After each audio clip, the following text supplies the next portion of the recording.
Dia anak yatim, terlahir ke dunia tanpa pernah melihat dan merasakan kasih sayang seorang ayah. Tinggal bersama ibunya dalam kemiskinan. Daud, demikian ibunya memberinya nama. Daud kecil tumbuh menjadi anak yang rajin. Setiap hari, ia membantu ibunya membersihkan rumah kontrakan kecil mereka. Untuk membiayai sekolahnya, ibunya bekerja dari satu rumah ke rumah yang lain sebagai pembantu rumah tangga. Meski hidup serba kekurangan, Daud tidak pernah merasa sedih selama ada ibunya di sisinya. Beban hidup yang berat dan mengasuh anak seorang diri membuat ibu Daud bertekad untuk memberikan pendidikan yang baik bagi Daud. Sang ibu berharap dengan pendidikan yang tinggi, Daud akan mempunyai masa depan yang lebih cerah. Karena itu, ibu Daud selalu bekerja keras membanting tulang demi menyekolahkan anaknya.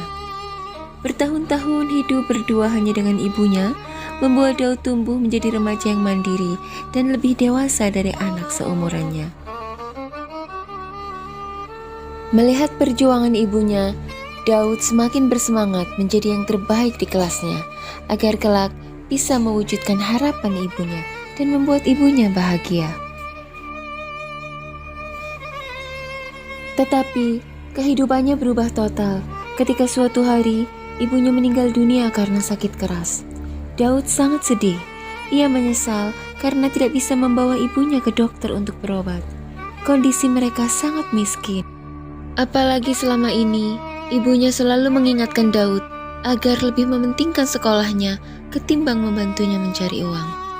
Ibunya terlalu keras bekerja dan sangat hemat menggunakan uangnya demi pendidikan Daud, hingga ia tidak memperhatikan kesehatannya sendiri. Daud yang baru menginjak remaja sangat terpukul dengan kematian ibunya. Ia seakan kehilangan pegangan dan tidak tahu harus berbuat apa. Beruntung, seorang tetangga yang baik hati menolongnya. Ia memang bukan orang yang kaya, tetapi ia mengajari Daud mendapatkan uang untuk menyambung hidup. Darinya, Daud belajar keterampilan pertukangan. Ya, Daud akhirnya bekerja sebagai tukang bangunan. Ia terpaksa putus sekolah karena sibuk bekerja untuk bertahan hidup. Meskipun mempunyai upah yang rendah, Daud sabar dengan pekerjaannya. Setahap demi setahap, dia mempelajari pekerjaan tukang bangunan. Hingga beberapa tahun kemudian, Daud telah menjadi tukang bangunan yang handal. Kondisi perekonomiannya pun semakin membaik dan hidup dengan senang. Ketika beranjak dewasa, Daud kemudian memutuskan untuk menyempurnakan sebagian dari agamanya dengan menikah. Dia pun lalu memberanikan diri menemui tetangganya yang mengajarinya sebagai tukang bangunan untuk melamar anak perempuannya. Tetangganya pun menyetujuinya. Kemudian dibawalah si mempelai wanita itu kepada suaminya. Tahun demi tahun berganti. Sekarang Daud sudah memiliki rumah kontrakan sendiri, istri yang soleh, juga anak-anak.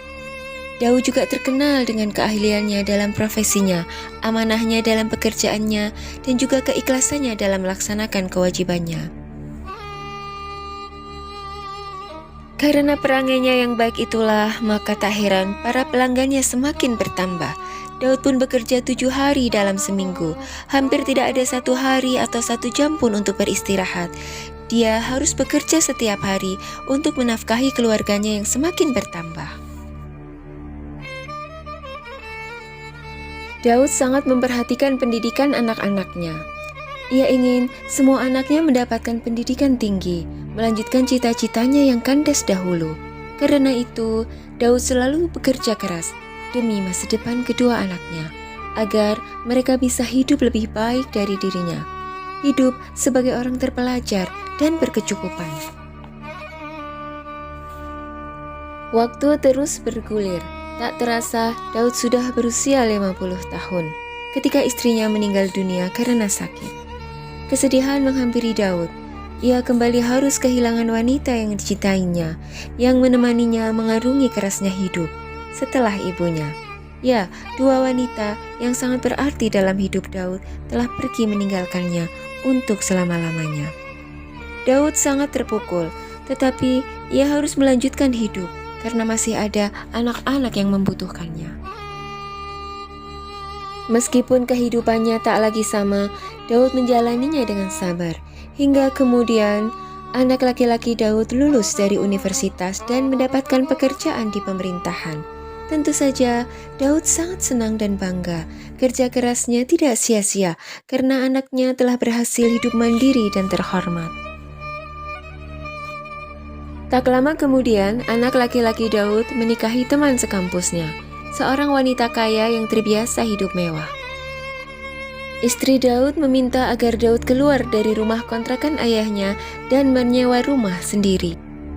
Ia juga menuntut agar anak Daud membeli mobil baru dan juga melengkapi rumahnya dengan perabotan mewah, kasur yang empuk, lemari es, dan juga dengan mesin cuci. Anak Daud menuruti semua keinginan istrinya. Adapun istrinya yang terpelajar, gajinya tidak cukup untuk memenuhi kebutuhan pribadinya yang mewah. Ia selalu meminta bantuan suaminya untuk menutupi kebutuhannya. Istri Daud sangat suka menghambur-hamburkan uang demi mendapatkan pujian dari teman-temannya. Suatu hari anak Daud membeli sebidang tanah dan ingin membangun rumah. Tetapi gaya hidup istrinya yang boros membuat anak Daud terlilit hutang yang besar. Namun, ia tidak bisa menolak permintaan istrinya karena istrinya itu berasal dari keluarga kaya dan terhormat, sehingga semua keinginannya seperti perintah yang harus dipenuhi. Melihat kesulitan anaknya, Daud bermaksud membantu membangunkan rumah. Apalagi anak perempuannya sudah menikah dan ikut dengan suaminya. Daud tidak punya lagi tanggung jawab kecuali dirinya sendiri. Kemudian, Daud mulai mengumpulkan uang dari hasil kerjanya menjadi tukang bangunan demi untuk membantu membeli bahan material yang akan digunakan untuk membangun rumah anaknya. Daud yang sudah menua kembali bekerja siang malam demi membantu anaknya. Ia juga memanfaatkan sisa-sisa bahan material dari beberapa bangunan para pelanggannya yang memberikan secara cuma-cuma sebagai bentuk penghargaan kepadanya. Ketika mengerjakan pembangunan rumah anaknya, Daud selalu menghemat belanja untuk keperluannya sendiri agar dapat membeli material bangunan dari hasil upahnya itu. Akhirnya, sang ayah dapat menyelesaikan pembangunan rumah anaknya dari keringatnya. Kemudian, Daud tinggal di rumah itu bersama dengan anak dan menantunya. Belum lama tinggal di rumah anaknya, Daud yang kini telah berusia lebih dari 60 tahun menderita sakit komplikasi. Semakin hari, sakitnya semakin parah dan tubuhnya kian melemah. Tetapi kondisi yang demikian itu membuat pertengkaran di antara anak dan menantunya. Istri Daud berdalih bahwa ia telah lelah mengurus keluarga, anak-anak, dan belum lagi ayah mertuanya yang menurutnya selalu ikut campur dan banyak menuntut. Anak Daud terpengaruh dengan semua ucapan istrinya dan keduanya memperlakukan dirinya dengan buruk. Mereka selalu memberi Daud makanan sisa. Kamar Daud bahkan dipindahkan ke gudang dan hampir tidak pernah dibersihkan. Tidak ada yang pernah mengajak Daud bicara, apalagi merawatnya. Akibatnya, kamarnya yang kotor semakin berdebu dan membuat kesehatan Daud memburuk. Dari hari ke hari, tubuhnya semakin lemah. Anaknya hanya datang untuk mengantarkan makanan sisa, sementara menantu dan cucunya hampir tidak pernah menemuinya. Ketika Daud merasa kesehatannya semakin memburuk, Daud meminta kepada anaknya agar diantarkan ke dokter, tetapi anaknya dengan kasar menolaknya. Daud merasa sangat sedih dan hancur. Menantu Daud semakin menjadi, seakan tidak puas dengan apa yang telah dilakukannya. Ia kembali menghasut suaminya agar menyingkirkan Daud dari rumah besar mereka, tepatnya rumah yang dibangun dari hasil keringat Daud. Sang anak yang sudah gelap mata kembali menuruti permintaan istrinya. Ketika istrinya itu mengancam akan meninggalkan rumah jika Daud masih tinggal bersama mereka, Akhirnya, demi menyenangkan hati istrinya, masuklah sang anak ke dalam kamar Daud untuk mengusirnya. Setan tidak ingin anak Daud mengusir Daud begitu saja. Ia membisikkan rencana jahat kepada anak Daud, dan kemudian terjadilah peristiwa memilukan itu. Pada suatu hari di musim dingin, langit masih gelap dan hujan turun dengan lebat. Dinginnya udara terasa sampai ke tulang. Anak kecil itu masuk ke kamar Daud dan melihat laki-laki lanjut usia itu tengah meringkuk kedinginan. Sesekali terdengar suara batuknya yang berkepanjangan, juga desah nafasnya yang berat. Daud diduga menderita komplikasi asma, diabetes, darah tinggi, dan juga flu. Lalu, tanpa bicara sepatah kata pun, anak itu menggulung Daud di dalam kasurnya yang kotor dan robek-robek. Kemudian menariknya dengan kasar. Daud yang tidak berdaya hanya bisa menangis ketika diseret dari dalam kamarnya ke jalanan. Tidak hanya itu, anak durhaka itu menghujani Daud dengan pukulan dan tendangan. Kemudian kasur itu pun ia tinggalkan di jalanan yang sepi dan terpencil, dengan harapan akan ada mobil yang melintas, kemudian melindas gulungan kasur tersebut. Allah menjadi saksi bagaimana anak yang dibesarkan dengan tetesan darah dan keringat orang tuanya itu telah berubah menjadi iblis durjana.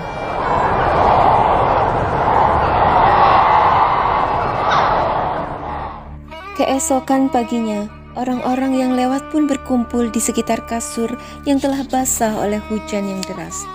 Dan ketika mereka membukanya, mereka mendapati seorang laki-laki yang telah mati.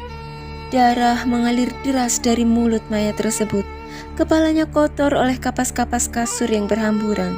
Tak lama kemudian, polisi pun datang. Tidak dibutuhkan waktu lama untuk menangkap anak Daud. Si anak durhaka itu pun dihadapkan ke pengadilan dengan tuduhan pembunuhan. Dia divonis hukuman penjara seumur hidup. Setelah vonis itu, istrinya yang terpelajar itu kembali kepada keluarganya bersama anak-anaknya. Maka rumah itu pun tidak berpenghuni. Rumah itu sudah ditawarkan untuk disewakan, namun tidak ada yang mau. Anak Daud menjalani hari-harinya di dalam penjara, dan hanya 1 atau 2 kali dalam setahun istrinya datang menengoknya. Kehidupan dan karirnya hancur.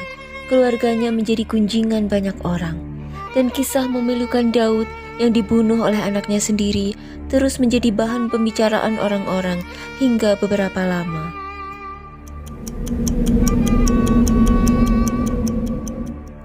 Dan waktu pun berlalu. Sudah 15 tahun ia berada di dalam kurungan, hingga tiba-tiba pada suatu kesempatan politik ia mendapatkan amnesti. Pimpinan penjara memberitahu istri anak Daud bahwa suaminya yang divonis penjara seumur hidup akan segera bebas. Penuh sukacita, istrinya bersama dengan anaknya yang sudah dewasa dan bekerja datang ke penjara untuk menjemputnya. Saat itu, anaknya yang menyetir mobilnya. Maka, tibalah sang istri bersama anaknya dengan mobil mereka. Sang anak melihat ayahnya keluar dari pintu penjara, dan sang ayah juga melihat istri dan anaknya. Maka, sang ayah buru-buru menemui istri dan anaknya dengan mobilnya juga buru-buru menuju ayahnya. Tak disangka-sangka, mobil melaju cepat dan menabrak ayahnya dengan keras, sehingga sang ayah terhempas ke atas tanah. Ternyata si anak gugup. Ia keliru menginjak pedal gas yang dia pikir pedal rem. Karena gugupnya, mobil pun melesat dan menghantam tubuh sang ayah. Anak itu pun segera turun dari mobilnya. Ia mendapati ayahnya telah menghembuskan nafas terakhirnya. Darah mengalir dengan deras dari mulut dan kepalanya. Anaknya sendiri yang telah membunuhnya. Pertemuan dan kebebasan yang telah lama dirindukannya berakhir tragis. Para medis segera mengevakuasi jasadnya dan menguburkannya hari itu juga. Istrinya kembali menjadi janda sampai beberapa tahun ketika ia masih di dalam penjara, dan kini ia menjadi janda selamanya setelah kematiannya. Anak durhaka itu telah bebas dari penjara dunia, tetapi ia harus mempertanggungjawabkan perbuatannya dan tinggal di dalam penjara akhirat yang ada di lembah neraka, di mana para penjaganya adalah malaikat yang bengis lagi taat kepada perintah Allah.